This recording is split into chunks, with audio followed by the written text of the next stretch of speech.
Supply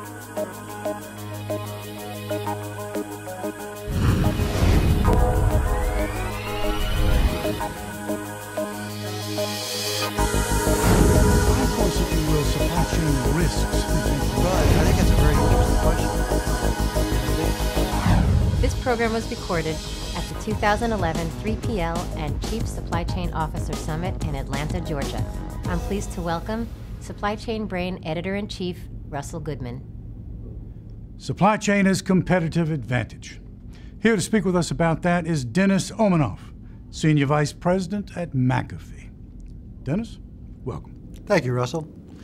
Dennis, I suppose every one of us knows about McAfee. The question is, what do we know about what it does? It must do much more than we're aware of. That's a great question, Russell, because McAfee was founded by a fellow by the name of John McAfee, and he invented guerrilla marketing.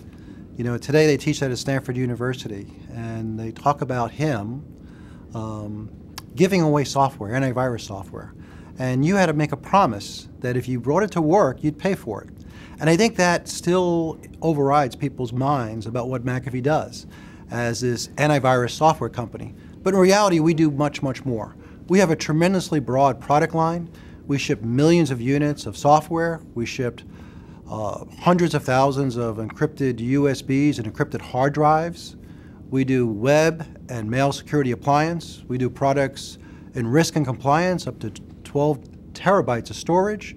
And we have products that will intercept traffic over the internet at line speeds, looking for blended attacks against the things that people value, financial data and their identity. So we have this broad-based company that not only started in consumer, which we still have a very robust consumer business, but is one of the largest security providers of choice to DoD and other large enterprises. For the enterprise, good. Let's turn to the supply chain. How does the supply chain, in your estimation, affect the objectives of the CEO? Well, it's a rather interesting question because our CEO challenged me with some of the objectives of the corporation. They were very non-traditional from a supply chain perspective. Mm-hmm. He asked me to help sales with forecasting the products accurately, help provide a pervasive and compelling support offering for all the products that we supply to our customers, help with the customer experience, help with developing and improving the performance and scalability of our products, help be a leader with people's engagement in the company and serve as a benchmark and role model example. So things that are not traditionally associated with supply chains per se. Mm-hmm. Well, I'm assuming that you were successful, but how did you know you were successful? How do you measure success? Well, we measure success by looking at three major categories of metrics. We look at customer metrics, employee metrics, and stockholder metrics.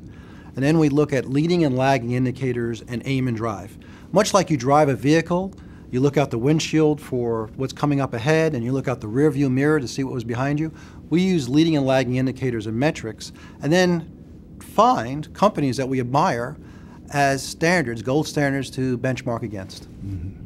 Define for us, if you will, supply chain risks. It's interesting, we're talking with someone at McAfee, but supply chain risks as it relates to your industry. And I guess the next question is, what's the next milestone in supply chain risk as far as you're concerned? Well, I think that's a very interesting question. And I think traditionally people talk about supply chain risks for suppliers having financial difficulty, or that we have a major environmental disruption, some type of environmental disruption where it might be caused by weather or some type of natural disaster. But we look at risk totally differently. Many people have never heard of Stuxnet.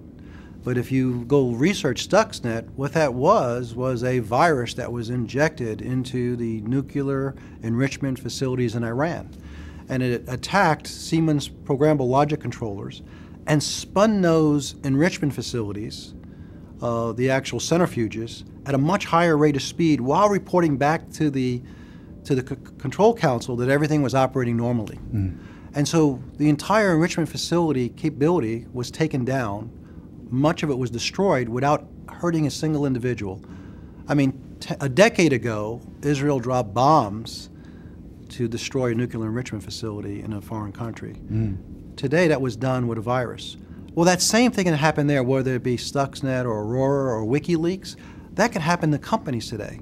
So one of the things we're concerned about is that the product that our customers receive, who are protecting key infrastructure assets, are actually secure. Secure in the sense that a foreign government or a agent has not injected something into the product that'll actually expose their infrastructure integrity.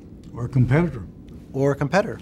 You had that was kind of the case with the Aurora leaks in China, where Google got reported pretty widely that some intellectual property was taken out of Google's resources in China and used in another foreign competitor.